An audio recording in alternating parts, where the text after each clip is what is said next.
শেষবারের মতো আমি নীরবতার মায়ায় পড়ে গেলাম। অভিযোগ অভিমান ভুলে নিজেকে নিয়ে বাঁচতে চাইলাম। আজকাল কারো কথাই তেমন গায়ে মাখা হয় না।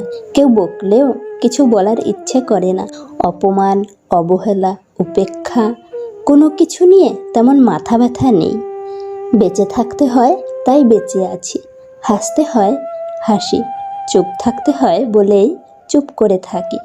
খুব বেশি কষ্ট হলে অঝরে চোখের পানিতে বুক ভাসাই, তবুও কারো দুয়ারে যাই না সান্ত্বনার বাণী শুনতে।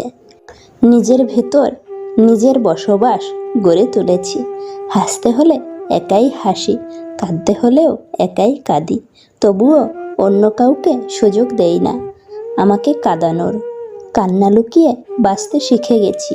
সেদিন কিছু মানুষ কান্নাকে অস্ত্র বানিয়ে আঘাত করেছিল যেদিন।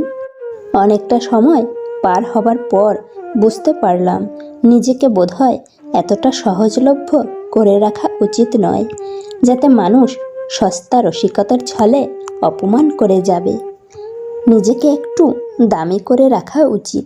কেউ কথা বলতে আসলে আগ বাড়িয়ে কথা বললে মানুষ ভাবতে বসে, এ তো সস্তা একটা মানুষ, কত সহজে মানুষের সাথে মিশে যায়। একটু দামি নিজের কাছে হওয়া উচিত, যে কেউ চাইলে হাতের কাছে না পায়, যাতে তোমাকে পেতে হলে অনেক কাঠখড় পোড়াতে হয়। তবে না যে পাবে সে মূল্য দিতে জানবে, তবে না আগলে রাখার চেষ্টা করবে। সস্তায় মানুষ হিরে পেলেও মূল্য দিতে জানবে না। যদি কষ্ট করে কাজ পায় সেটাকে মানুষ হিরে মনে করে।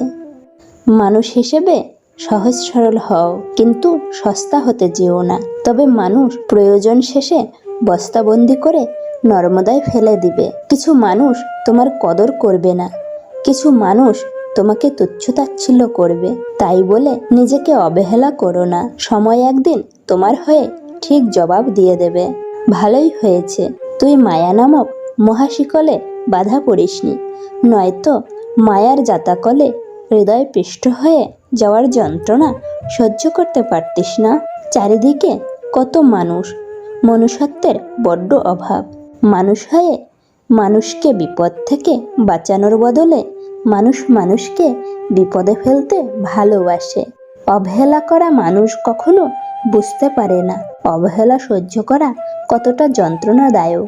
যতক্ষণ সে নিজে অবহেলার শিকার হবে না ততক্ষণ বুঝতে পারবে না চেনা মানুষগুলো কত সুন্দর করে নিজের রূপ বদলে ফেলে। আমি শুধু দেখে দেখে হাসি আর ভাবনায় মগ্ন হই, কাকে এতদিন আপন ভেবে এসেছি। আপনার স্থানে যখন অন্য কেউ চলে আসবে তখনই আপনাকে সে স্থান থেকে বিয়োগ করা হবে, হয়তো কৌশলে নয়তো অজুহাতে। জীবনে কিছু মানুষ আসে যারা কখনো আপন হয় না। ভাড়া বাড়ির ন্যায় যতই যত্ন করো না কেন তাদের কখনো আপন করা যায় না। সঠিক মানুষটা জীবনে এলে অতীত ভুলে যাওয়া যায়, এমনভাবে ভুলে যাওয়া যায় যেন অতীত কখনো ছিলই না।